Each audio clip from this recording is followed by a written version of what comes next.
Estudo do Catecismo da Igreja Católica, com o Padre Bruno Leonardo Braga. Desejei ver com a inteligência o que acreditei. Santo Agostinho. Tuas asas que nos elevam em contemplação.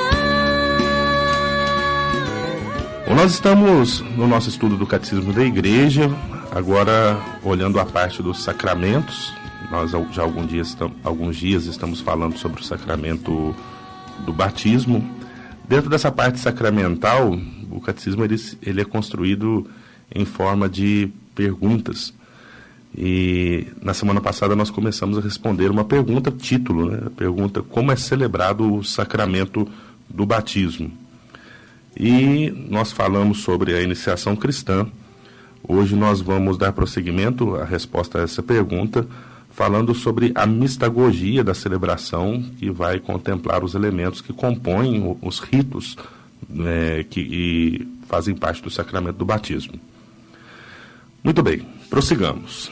O significado e a graça do sacramento do batismo aparecem com clareza nos ritos da sua celebração.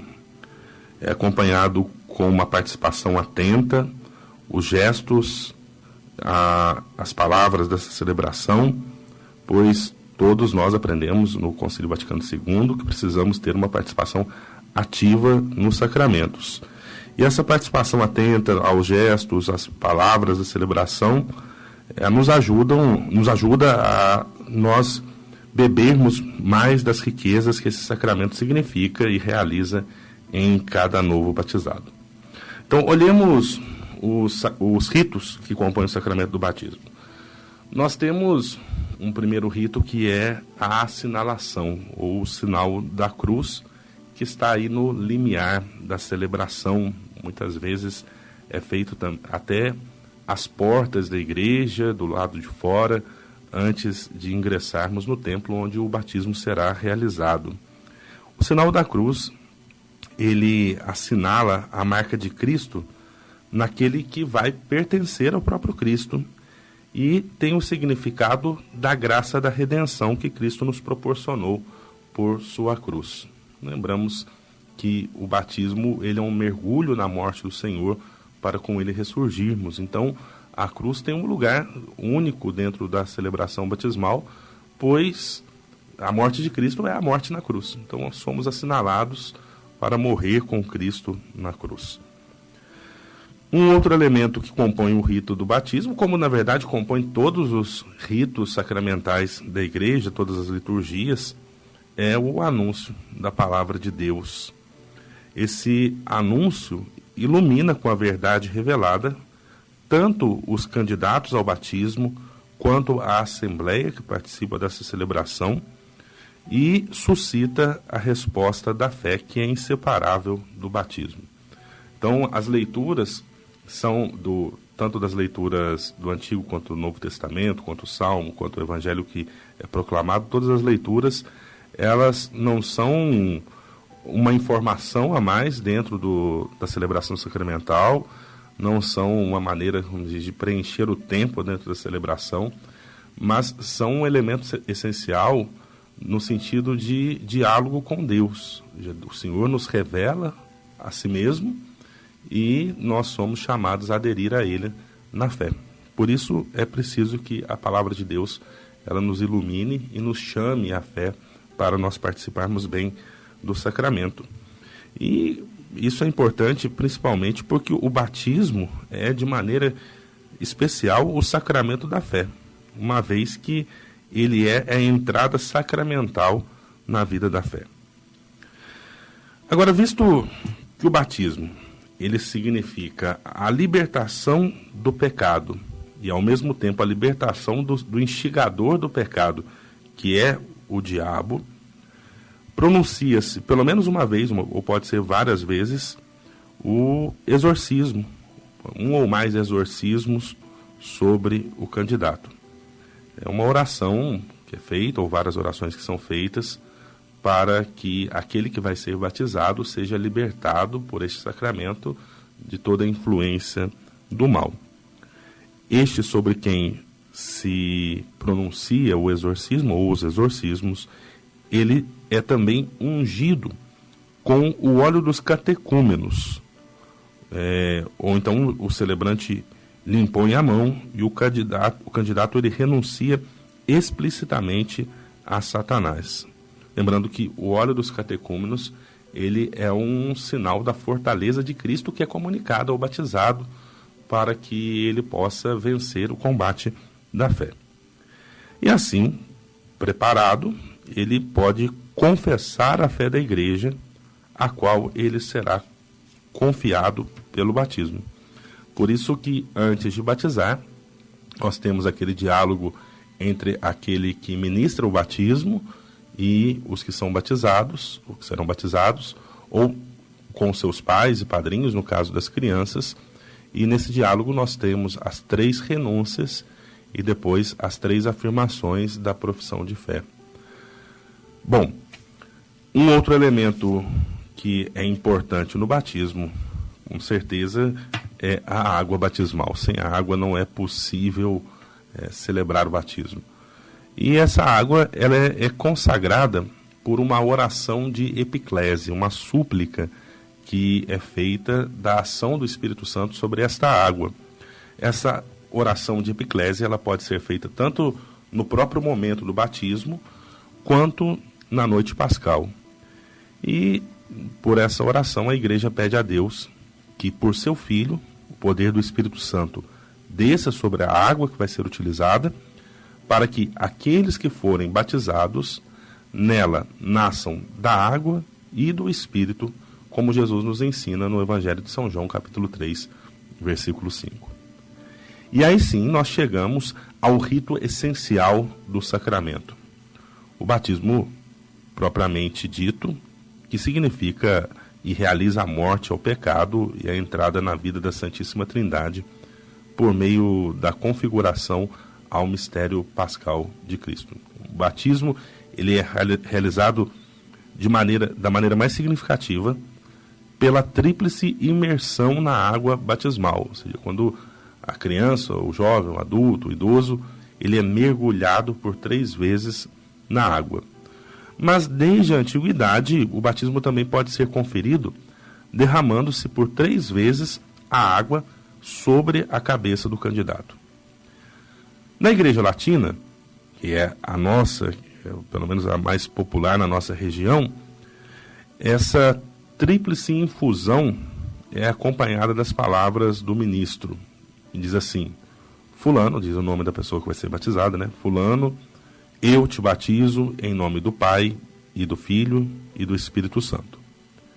Já nas liturgias orientais, estando o catecúmeno voltado para o nascente, ou seja, o lugar de onde vem o sol, uma representação do Cristo, o ministro diz: o servo de Deus, fulano de tal, é batizado em nome do Pai, do Filho e do Espírito Santo.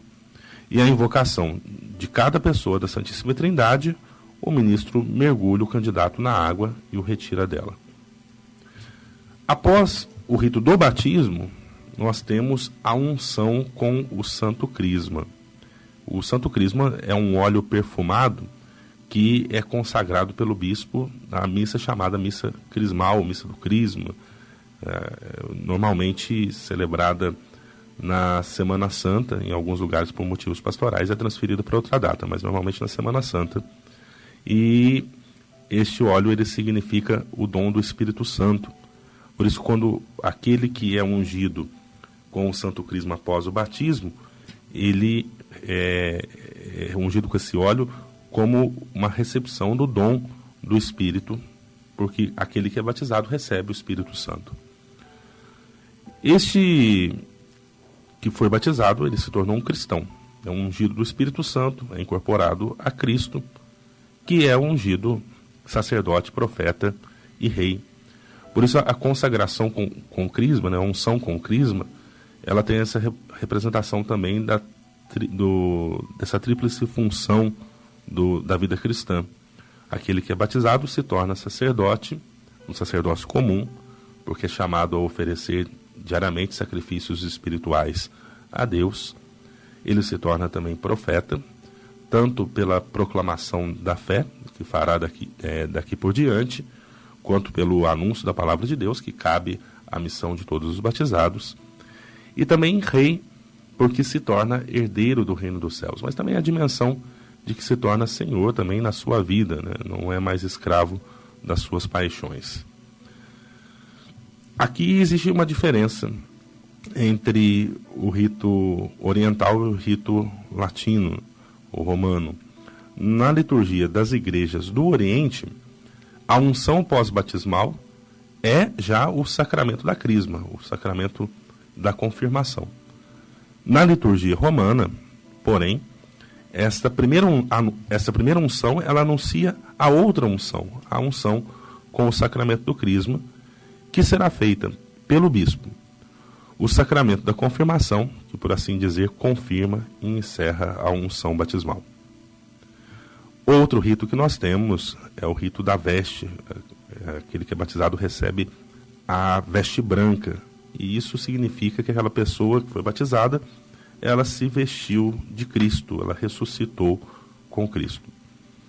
Temos também o rito da vela, que é acesa no Círio Pascal, e significa que o Cristo iluminou o neófito, ou seja, aquele que está novo na fé, aquele que recebeu agora o dom do batismo. E em Cristo, os batizados, eles se tornam a luz do mundo. Aqui no catecismo não fala, mas nós também temos o rito do sal, que é colocado na boca daquele que é batizado, e recorda também que o batizado ele é sal da terra, junto com a expressão luz do mundo, né, da iluminação. Temos também o rito do éfeta, o ministro do batismo toca o ouvido e os lábios daquele que é batizado, dizendo éfeta, que significa abre-te, né, para que aquele que é batizado ele receba o dom de ouvir a palavra de Deus e de professar a fé. Bom, o novo batizado, agora voltamos para o catecismo, ele é agora filho de Deus, no Filho único, né? Em Cristo fomos adotados como filhos de Deus. E por causa disso, ele pode rezar a oração dos filhos de Deus, que é o Pai Nosso. É sempre importante a gente lembrar que a oração do Pai Nosso é uma oração cristã. É uma oração que Jesus ensinou aos seus discípulos. Faz parte da identidade cristã. Ressalto isso porque eu já vi em alguns ambientes, eu me recordo até de quando eu estava na escola, criança, o professor ia dar aula, a professora queria começar com uma oração, e como tinha crianças de diversas religiões, falava assim, vamos rezar o Pai Nosso, que é uma oração universal. Não, ele não é uma oração universal. Ele é uma oração do cristão. Então, são os cristãos que aprendem a chamar Deus de Pai em Cristo e a se dirigir ao Pai com as palavras de Cristo. Bom, a primeira comunhão eucarística, uma vez, é um outro elemento, uma vez feito filho de Deus, revestido da veste nupcial, o neófito é admitido ao festim das bodas do Cordeiro e recebe o alimento da vida nova, o corpo e o sangue de Cristo. As igrejas orientais mantêm uma consciência viva da unidade da iniciação cristã, dando a Santa Comunhão a todos os novos batizados e confirmados, mesmo as crianças, lembrando-se da palavra do Senhor, deixai vir a mim as crianças, não as impeçais. Já a Igreja Latina reserva a Santa Comunhão aos que atingiram a idade da razão, e com isso exprime a abertura do batismo para a Eucaristia, aproximando do altar a criança recém-batizada para a oração do Pai Nosso. E depois, o rito se encerra com a bênção solene, que conclui a celebração, e por ocasião do batismo de recém-nascidos, a bênção da mãe ocupa um lugar especial. Bom, nós paramos por aqui nossa reflexão nessa semana. No próximo encontro nosso, nós vamos responder uma outra pergunta. Quem pode receber o batismo?